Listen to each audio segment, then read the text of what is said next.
Welcome to Zoom In, Zoom Out, your in-depth look at how news from Taiwan is impacting the wider world. I'm Sally Jensen.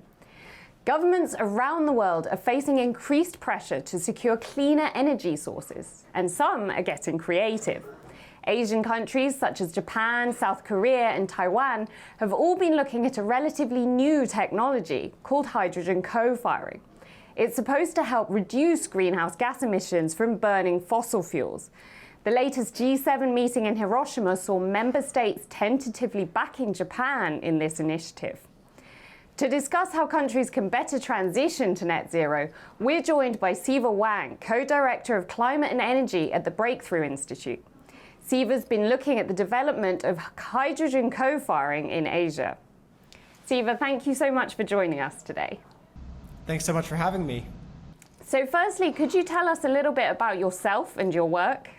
Sure. I'm a researcher at the Breakthrough Institute, which is a Berkeley-based U.S. environmental nonprofit research center.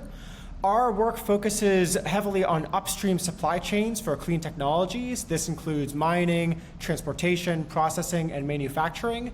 And my research also focuses on climate and energy policy in East Asia. Could you tell us briefly about why hydrogen is considered a cleaner form of energy? So hydrogen, the molecule H2 has two hydrogen atoms. It doesn't contain any carbon. And so as a result, when it's combusted, it simply combines with oxygen in the air to form water vapor, therefore not emitting fossil carbon gases. So, as you say, part of your work at the Breakthrough Institute is researching this thing called co-firing. Could you briefly explain what co-firing is?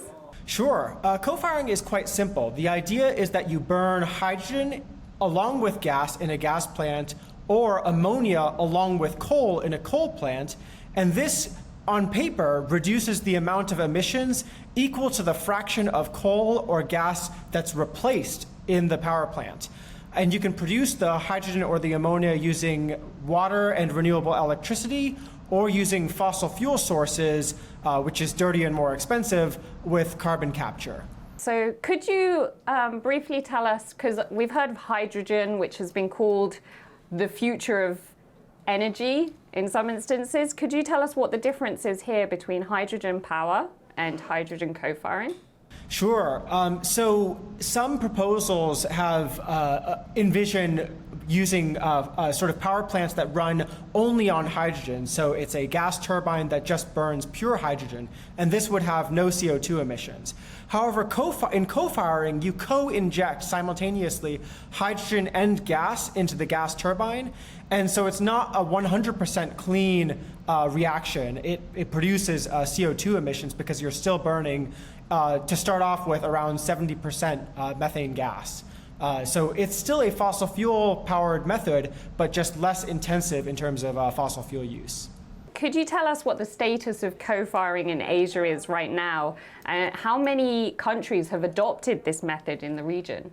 Sure. So we surveyed some of the interest in co-firing across the region in some of our latest research, and we found that the Taiwanese, Korean, and Japanese governments are all very aggressively pursuing co-firing, not just in terms of their declared policy, but also in terms of projects that are actually proceeding, projects that are getting built, deals that are getting struck. Many commercial firms as well, industry actors, are promoting co-firing technologies more broadly throughout Southeast Asia and countries like Vietnam and Indonesia. And so to quickly survey goals across the region, Japan is hoping to produce around 10% of the country's electricity from hydrogen or hydrogen co-firing by 2050. Korea is targeting 25% of their electricity, and then Taiwan is targeting between 9 and 12%. Are you optimistic about this development? And do you think this puts Asia on track to achieve its net zero goals? Yeah, I actually don't think that co-firing is a very realistic strategy for countries in East Asia. For it to work well, everything has to go absolutely perfectly. You need a large amount of hydrogen. It needs to all be clean and cheap. And it needs to be coordinated through international trade between several countries, because Japan, Korea, and Taiwan don't have enough spare electricity capacity to make all this hydrogen on their own. So they have to import from other countries. If any part of that goes wrong or too slowly, it could encourage the use of hydrogen that's made from fossil fuels like coal and natural gas, or it could prolong the use of those fossil fuel power plants because you kept them around, hoping that they could be operated using co-firing. And I'll emphasize that our study shows that if you use hydrogen made from fossil fuels, even if you produce that hydrogen with carbon capture, burning it in co-firing is often worse than just burning 100% coal or gas. Thank you so much for bringing up these doubts. But before we go into those problems, let's take a look at exactly what net zero emissions means. Indisputable that the climate crisis is one of the top security threats, not just to the developed world, but to the entire planet, to life on the planet itself.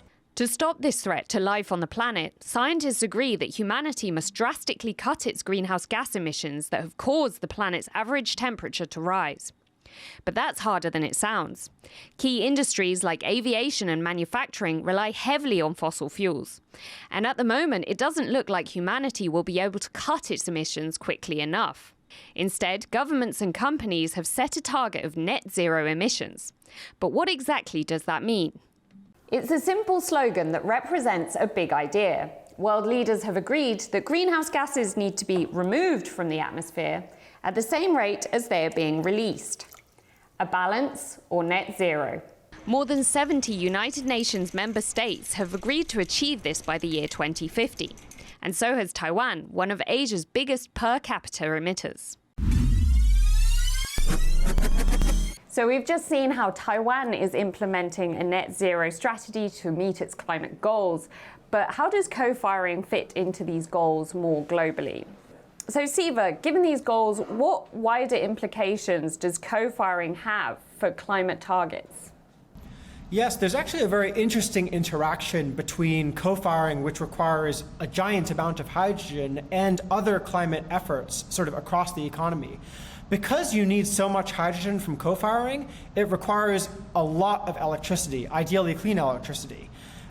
In fact, if you add together Japan, Korea, and Taiwan's power sector hydrogen goals for 2050, we've actually calculated that it would require power generation on par with Australia's entire nationwide electricity generation. So obviously, altogether, all of this hydrogen production could take clean electricity away from other parts of climate goals, like powering people's homes, factories, or electric cars with clean electricity. At the same time, I'll point out that co-firing is actually a very wasteful use of valuable clean hydrogen. And it would be much better to use that hydrogen to power more difficult to decarbonize industrial sectors like heavy trucking, making clean fertilizer for farming, or useful low carbon fuels for ships and planes.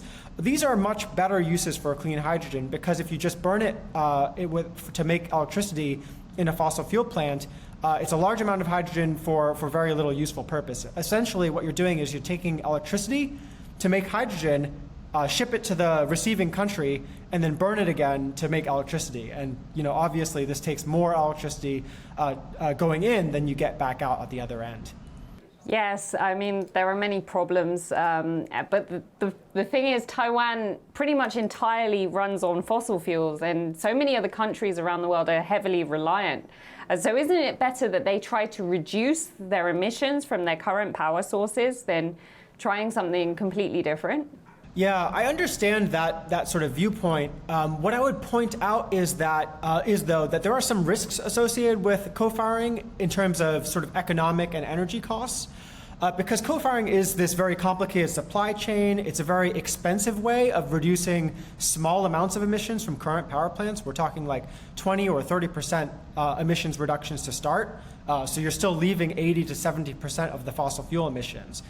And in addition, what this means is that by co-firing, you're not only still reliant on those imported coal and gas volumes, you're also additionally reliant on imported ammonia and hydrogen to keep those power plants running. So it would likely be much cheaper and smarter and also more energy secure to focus on other sources of clean energy like wind, solar, hydro, geothermal, and also to adopt better energy efficiency measures in factories, businesses, homes, and so forth. I'll point out that there's a lot of variation in energy efficiency around the region. Some countries like Japan have actually implemented very ambitious energy efficiency campaigns, but actually countries like Taiwan still have a lot of room for improvement in this area. So there's some work that could be done here. So it seems like hydrogen co-firing has a lot of problems. Do you have any ideas of what a better option might be? Yeah, it sounds simple, but it will be difficult. But essentially, countries in East Asia should focus on building large amounts of new clean energy resources at home. So this would be wind, solar, batteries, maybe carbon capture. These countries all are fortunate enough to have large capacity of existing nuclear power, and they could consider keeping that capacity online for at least a little while longer. These countries also have a lot of clean geothermal energy potential that they've yet to develop. And so this could be a really exciting new area. There's been a lot of global interest in geothermal energy as a particularly exciting new source of clean power. As for clean hydrogen, it will still play an important role in industrial sectors, in heavy transportation, and governments should focus on promoting uses of hydrogen as much as they can in these sort of smarter sectors and making as much hydrogen as they can at home instead of co-firing and importing large volumes of hydrogen from overseas. I'd like to quickly talk about the renewable energy aspect of what you've just mentioned. I mean, Taiwan and many of these other nations are having these issues with renewable energies because they're trying to expand renewable energy very rapidly. And this is causing a few problems with local communities who are not very happy because it's taking land from their way of life. And so I'm wondering if you have seen these kinds of issues with the development of these new energy sources in these countries like Japan, South Korea, and Taiwan, where there's a little bit of conflict with communities. Yeah, these challenges are common throughout the world. You see them in Europe, you see them in the United States, you see them in Asia.